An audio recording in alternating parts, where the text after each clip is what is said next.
y'all. I hope y'all can hear me. I got this AC going. It's hot, but I'm trying to make it work. My phone is also covering the AC a little bit, so it's like, whew. Anywho, um, we're gonna keep the AC right there. All right, how we doing? I know it's been a long time since the last video. I know I said I was gonna make it weekly. Had a little bump in the road with my health, but we're back on track. I don't really have a topic for today. I figured I got to get my face in front of the camera because I owe a video. So we had to do something. Um, there's this topic that I've really been wanting to discuss, and I've been hesitant in doing so for a few reasons. One, it's going to take a few of these to really get it out there. And two, I feel that I need a masculine counterpart to put in their 2 cents, because it's that kind of topic that you need both perspectives. So I tell myself I'm gonna just let the words flow, and what comes out, and that'll be the topic of this video. I did want to mention, I recently learned in my little depressive episode that vulnerability is such a superpower. It is such a protective energy. I was raised where, like, if you're vulnerable, you deserve to be preyed on. You are openly vulnerable with your emotions and your thoughts and just anything. You are literally feeding ammo to people. And so it's your fault if they use that against you, because you were dumb enough to be vulnerable. Right? So it was always seen as like a weak feature, not highly praised, more so something to hide, something to protect. You don't show a vulnerable side of yourself until someone has proven their loyalty, proven that you can trust them. Just, you keep that wall up until someone proves that they are worthy of this treasure, which is just a raw, authentic version of you. That's what I feel vulnerability is. To be vulnerable is to be you with no filters, no walls. To genuinely be your most authentic self. Fully. No fear. And for a long time in my life, that made sense. It made sense to put up walls. But at the same time, this might be the autism, but I was always so open with certain things because I didn't see it as a big deal. It wasn't a big deal to me. In speaking with other people, now I know, oh, that's vulnerable, because I didn't consider it to be vulnerable. So to me, and I talked to my niece, and apparently it's like a familial thing. So, family trauma. We didn't view vulnerability, and she's also autistic. So, family trauma and autism. So she also said the same thing. Like, it doesn't feel like I'm being vulnerable. I'm just being me. I'm just saying how I feel, what's on my mind. I'm being me. I don't even know any other way to say it, but it also doesn't make sense to hide or lie about certain things. It just doesn't make sense to, in our heads. So I was telling her, I used to be on this podcast with a friend of mine, and it's the theme of it was, being vulnerable. And we were talking about this, and he said something to me, and he was like, wow, thank you for sharing that. That's so vulnerable of you. And I was like, what the are you talking about? What was vulnerable about that? Nothing I said was vulnerable. And he was like, well, you didn't have to tell me any of that. And you did. And I was like, why wouldn't I tell you about it? It's relative to the conversation we're having. And he's like, yeah, but it's private. And I was like, what's private? Like, what about that should be private? Like, why? To me, privacy is like, I don't want other people to know for whatever reason. Either I'm hiding or I'm protecting something, you know? But I'm like, I think I was talking about like an ex or something. I don't honestly remember. And I was like, what the hell is vulnerable about that? Or I don't know. This coming from the person who like openly talks about her SA experiences. And this is where I'm explaining to my niece, like, I can talk about some of the darkest moments of my life. Not all essays, by the way. And it's nothing to me because I've already worked through it. You know, I've already processed it. I've already dealt with the emotions. Yeah, there might be a few triggers here and there, but like emotionally, I've processed it. I've gotten over it.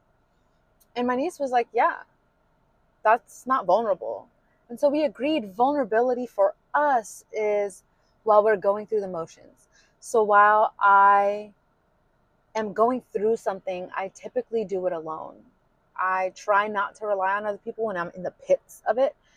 Um, Not for any other reason other than I want to figure me out. I want to learn me better. I don't want to have someone tell me who I am or what I should do. But if I don't know you for a long time, I struggle to allow people to see me cry. That is something that is still a work in progress because I think the last person that saw me cry,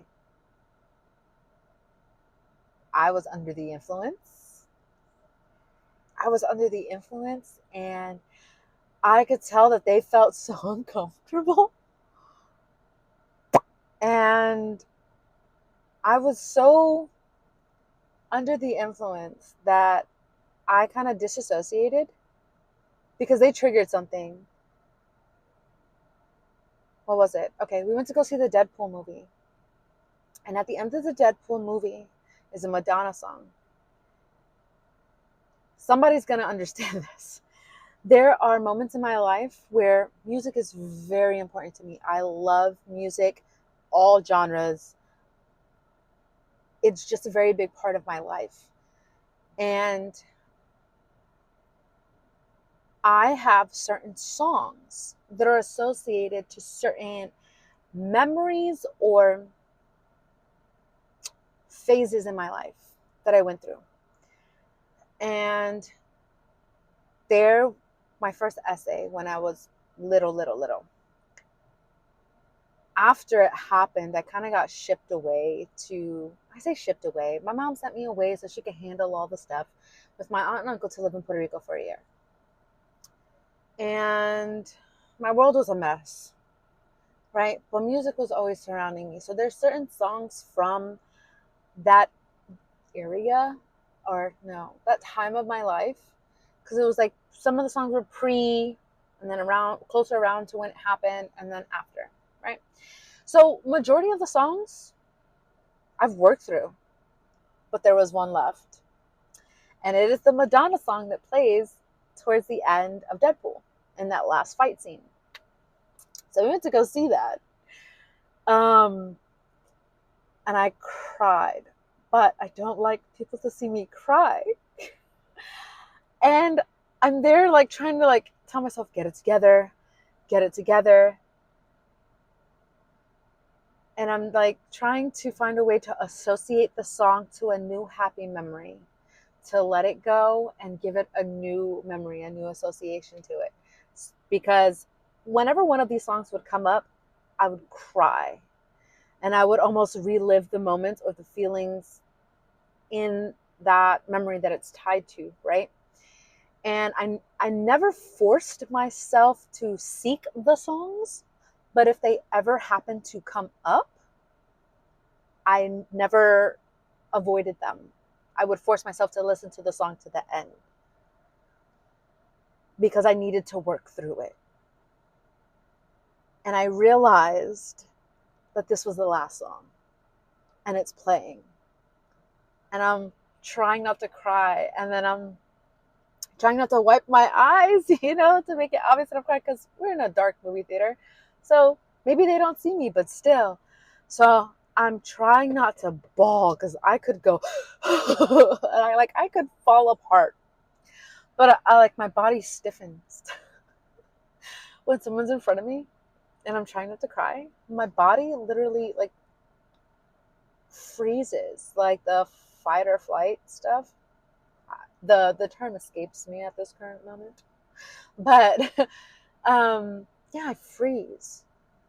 And so later on that night, we're drinking and we're talking and we're playing around, and they go to eat something. Oh, peach cinnamon rolls. I think I had made peach cinnamon rolls, and they go to eat, and I'm already triggered from this movie, but I'm like, no, we're having a good time. I'll handle that, on my own time. So I just associated the song, I kind of cried through it. I could have literally sobbed, but I was holding it together. At one point, they did ask me if I was crying in the movie, but I was like, no, shut up. Maybe let's watch a fucking movie. I don't like it when people see me cry. I'm not there yet. I'm learning how to feel emotions and be open about them. And it was the toxic masculine environment that I was raised in. The feminine was not embraced or celebrated much in my childhood. So I am having to learn how to embrace my feminine side and how to love it.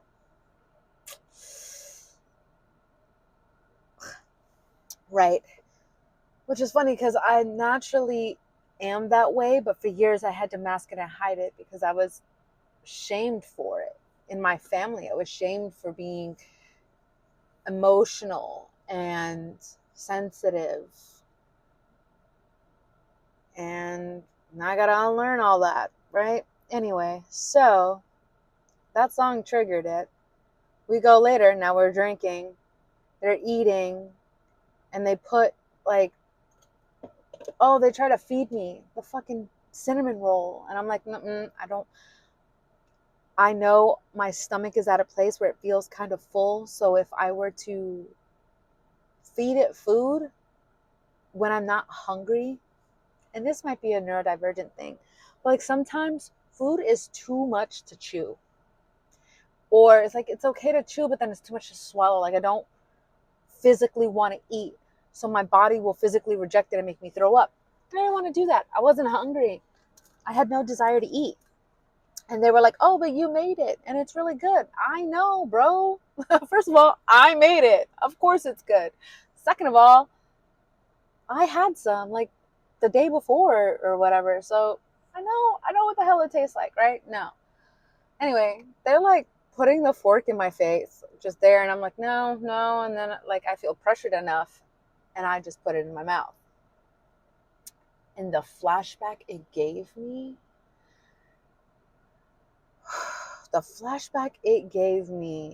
to that first essay, I started crying. And I wasn't even sobbing. I'm chewing it. And I'm like, I don't know why I do that.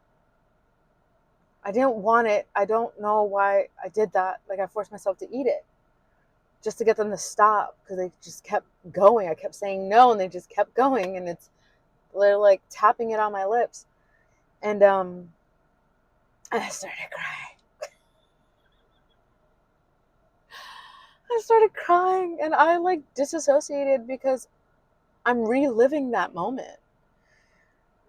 And And then I kind of like pull myself back and I see them and they look so awkward. They look like, oh my God, she's crying in front of me. What the fuck do I do? And I think they were apologizing. And then I remember them coming around and like giving me first of all, the lamest hug. If you were truly trying to console someone, fail. Fail. Because it was the stiffest, most awkward. And I didn't turn because I'm frozen. So I didn't turn into the hug or anything. And there's a shelf, a bar for like by the sink area, like there's a little bar where you could like eat or whatever at. So I'm there and there's a stool in front of me, I think. And so there's no way for them to come to the front. Like I have to turn into this hug, right? But I don't because I'm frozen. And I'm just there like, fuck, someone is seeing me cry. Damn it, someone is seeing me cry. And then they just come up with the stiffest side hug. And then it's not even like a squeezing embrace. It's like I'm sorry. It was like I'm sorry. Please don't. Horrible. Horrible. If you were meant to console someone, that ain't the way to do it. Anyway, it's getting dark. Oh no. Ooh. Let it be dark then. I'll play with the filters or something. Jesus. Anyway, well, I'm still working through my being perceived stuff. So I literally sit in my car with light covers. And so the windshield cover is what keeps it dark. But now it's too dark because the sun's going down. So anyway, really awkward in letting people see me cry. I freeze. And I don't like it. Unless I've known you for quite some time. So, traumatic as that was, I'm still learning to be vulnerable and not just being my authentic self, which now feels like being vulnerable because I've had to hide it for so long, but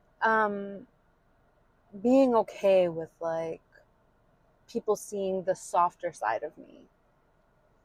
Because anyone who knows me, like, the first time they'll describe me, like, I thought you were such a bitch. Well, I am a bitch. I embrace that. But deep down, I'm nice. I'm very loving, very nurturing. I'm such a freaking softie. And I mean, the other parts still exist, duality. I am a juicy contradiction. Starburst, baby. I am a juicy contradiction. I am everything and nothing. I will never fit in a box because I fit in several, but not fully. Like a little shaded piece here and there. Yeah. So I started being really sad, but it was mostly, my hormones and being depressed. I was feeling really sad because I've lost a lot of people this year. And all the people that I lost were in my vulnerable moments. I am just putting this together. Everybody that I lost this year, I chose to be vulnerable with in a way that I hadn't been with them before or in a very long time. And just said, I hate to let people see me cry. Hold. Mother, brother. Okay, we were just talking about this. Yeah. Oh, the other thing I do is if I can control it enough and it's not like full blown tears, I will make jokes. Divert, divert, divert. You know, I will laugh that shit off because that is so awkward for me. But wow, I didn't really connect the dots like that. They were all while I was being vulnerable. And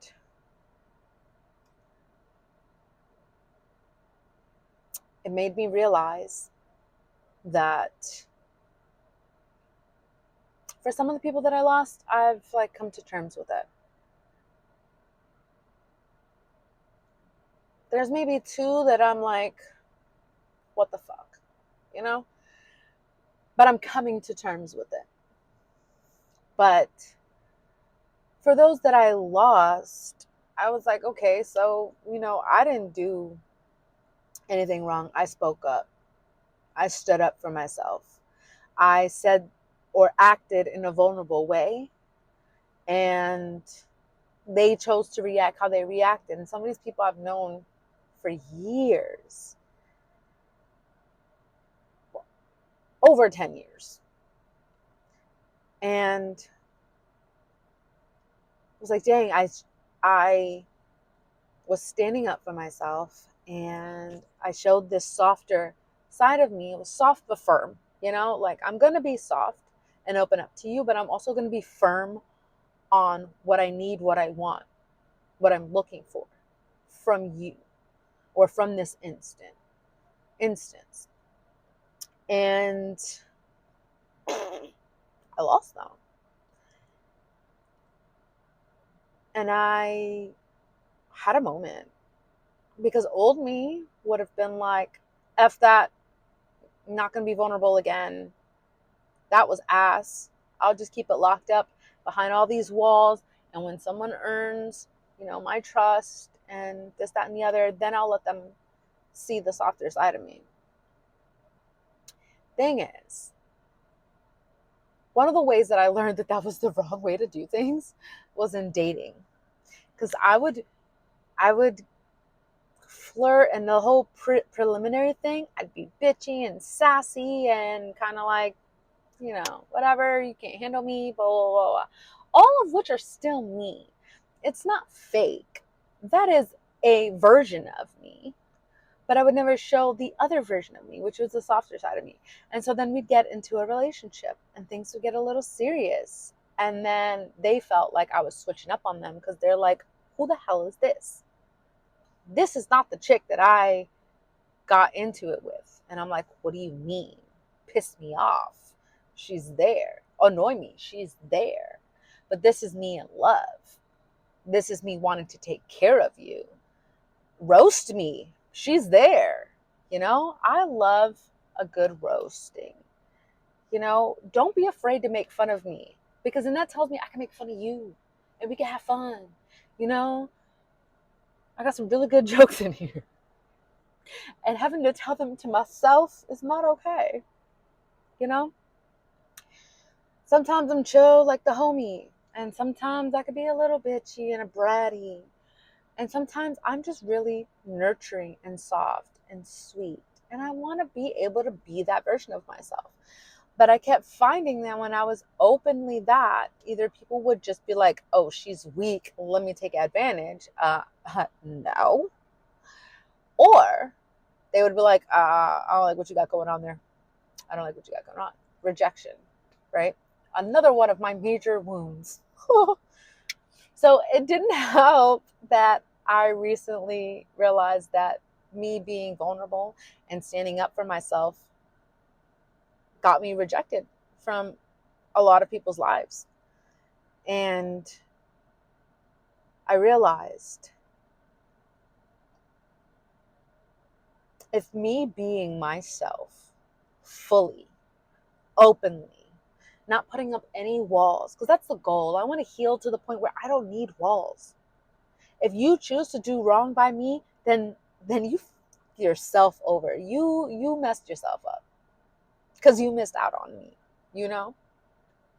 I'm trying to get there. Like, I don't need to have walls. And everyone's like, oh, you need to protect yourself and protect yourself. Yes, okay, obviously, discernment is a form of protection.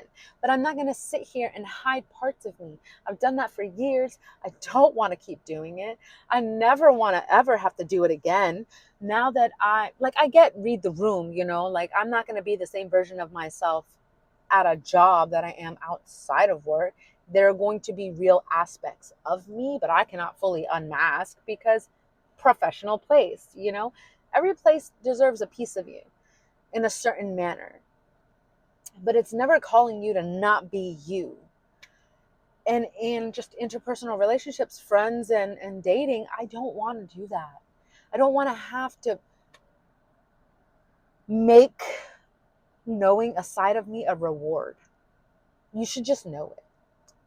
And if it doesn't resonate with you and you don't love that, if you can't handle me being 100% transparent and honest with you and showing you my bratty side and my loving side, my nurturing side, then you don't deserve to be in my life. And that's when I started realizing vulnerability is not something to be protected, it is protection. It protects you from the people who don't deserve to be in your life. It protects you from spaces that don't deserve your energy.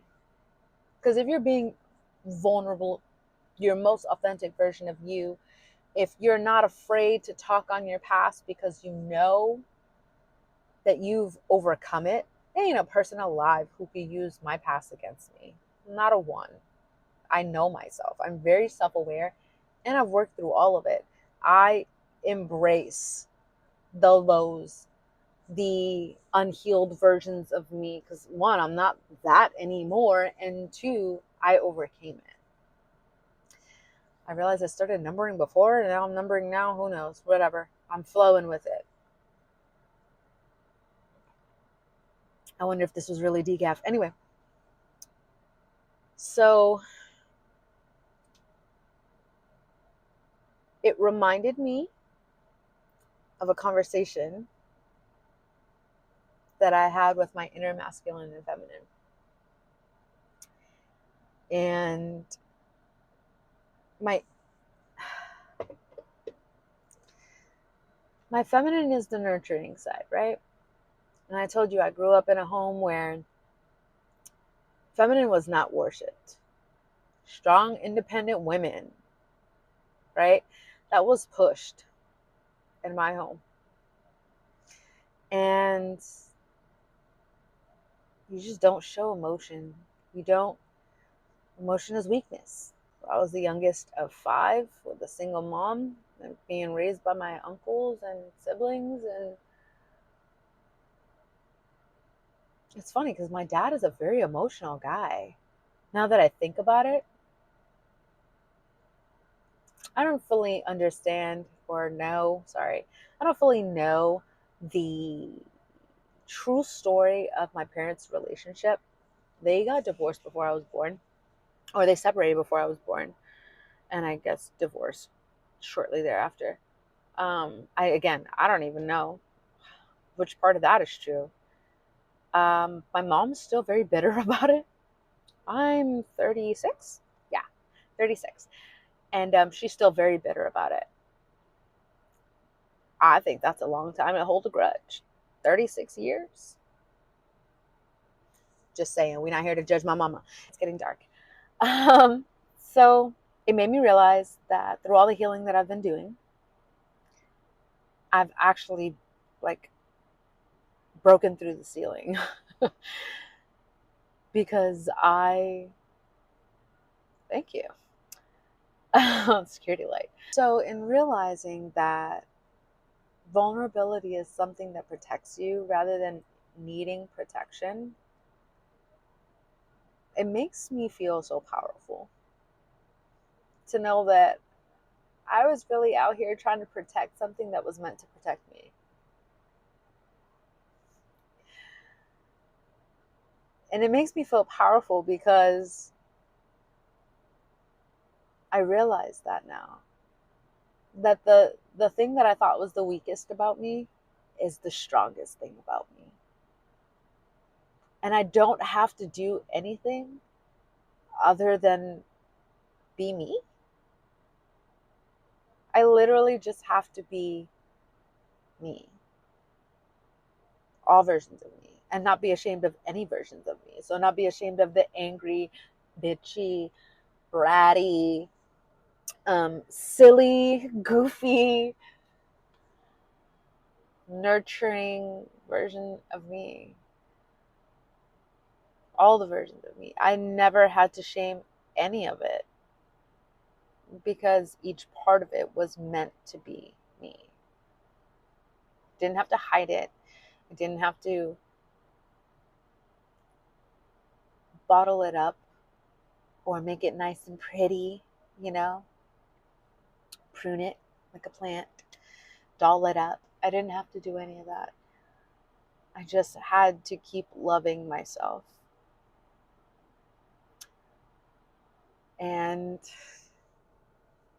in doing that, I keep doing that, then I'll never step into a room. I'll never stay in a room that isn't for me. I'll never be surrounded by people who aren't for me because they won't stay. And that is the biggest blessing and lesson that I have learned in the last 2-3 weeks. Nice. Worth the wait, I feel. Sucks how I had to learn it though, but I guess, that's a part of growth. You gotta let the past go. You gotta shed the skin to get bigger, grow. So that's cool. Interesting. Every time I look to the sides, because I'm realizing like I'm deep in thought as I'm speaking, that I'm putting these thoughts together as I'm saying them. Like, yeah, it's like a shake. It's like a shake snetting. Absolutely. It's like a shake snetting its skin to grow. So that's apparently what I have for today. I really thought I was going to talk about something else, but I guess it's not time to talk about that yet. I really had a different subject in mind. Wasn't even trying to go down this path, but here we are. Well, I also, so the friend I was talking about, that I used to do a podcast with, so we decided to restart the podcast. So my homie is going to join me. Like I was saying in the beginning, he's going to join me for some episodes. And we're going to talk about different topics because, again, I want that masculine perspective. Now, he's also been on his healing journey. I'm sorry. I'm using a lot of he's. I think their pronouns are they. Is it he, they? I'll just say they from now on until I confirm. So we're thinking we want to try this again.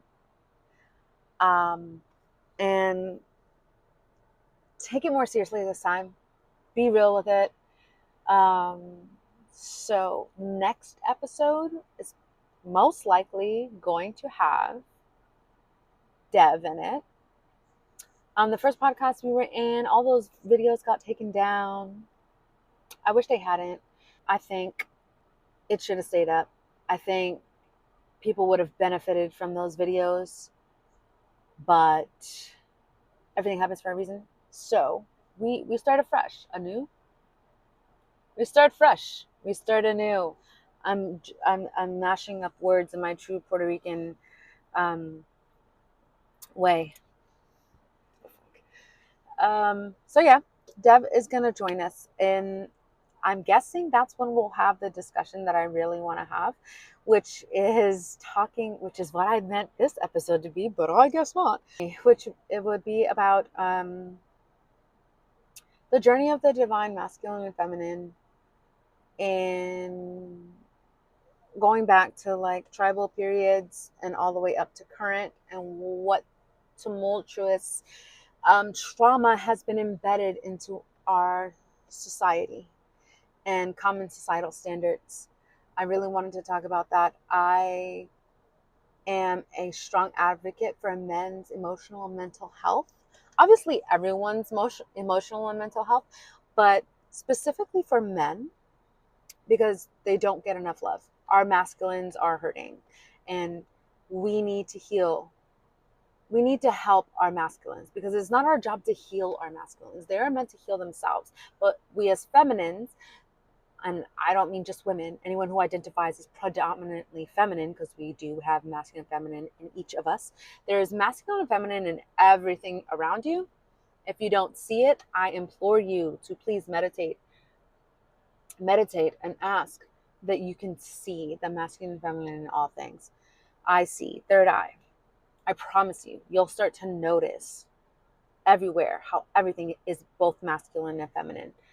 And then in some situations, some things are just more feminine than masculine and vice versa, but they still contain both. Anyway, so in my learnings and on my journey, I've come to realize that it is the feminine that need to be healed or begin healing, sorry, because healing is a lifelong project. Sometimes multiple lives, whatever you believe. But it's the feminine that initiates this healing path for the masculine. So we as feminines need to heal and grow and expand because we multiply everything that we come into contact with, including energy. And when our energy expands, it triggers the masculine to come into play. This is also tied to quantum physics. Again, I feel like we're going to deep dive into this in the next episode, and I'm so excited for it because I did want the masculine perspective. And as Dev goes and continues to heal their masculine and feminine, it's just going to make for a great conversation. I know it is, for us to really deep dive into this. So I hope you guys will join us. New phase. I'm so excited. I'm so excited. But I gotta go now. I gotta go walk my puppy. And if you follow me on Instagram and TikTok, you can see my beautiful baby. She just turned 2 on October 13th. She was my Friday the 13th baby. She's 2 years old and she's going through. I am a mom, right? I've had toddlers. My kids are teenagers. And bro, the terrible twos. She's going through the terrible twos right now. And that's not even terrible. She's not being terrible. She's being stubborn about not eating her food, and it's driving me crazy. She won't eat. She's being super picky about her food. That's what's giving 2-year-old toddler. But anyway, go like my baby. She's gorgeous. She's a gorgeous Siberian Husky. She's mixed, so she has like a little bit of brown, like goldish tones in her coat. She's absolutely adorable. She's meant to be famous. I looked up her chart. She's meant to be famous. I just don't know how to make my dog famous. So, like, help me out with that. Should I make her an Instagram? Like her own Instagram? I think I should do that. Yeah. I don't know. I don't know. I may consider it. Okay. I love you. Can't wait to see you guys again in the next episode. Next episode is going to be so good. I promise you.